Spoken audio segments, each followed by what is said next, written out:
Misy karazana olo ohatry mifaly amin'ny savy lazany misy. Izaka mifanina aminazy dia zany zay roviana ihany le mariazy. Roviana any ambadiny igny.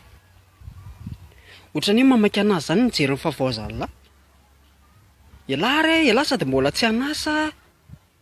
Tsy kitay tsy varomaina dia izy mamaky ahita lahy any ambady.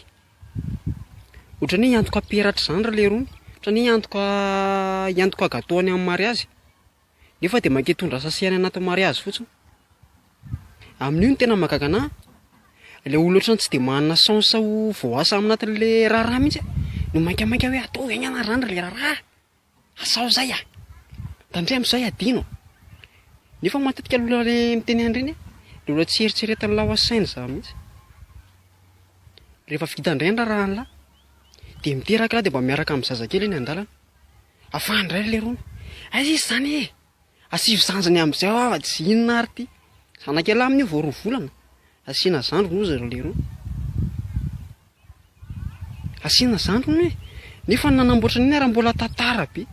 Nanamboatra le zanako 2 volana iny ary mbola saika tsy vita fa mbola nitsoka le bandeau ambadiky ny tranona teo hoe tyle izy mba farany fa tsy vitako intsony.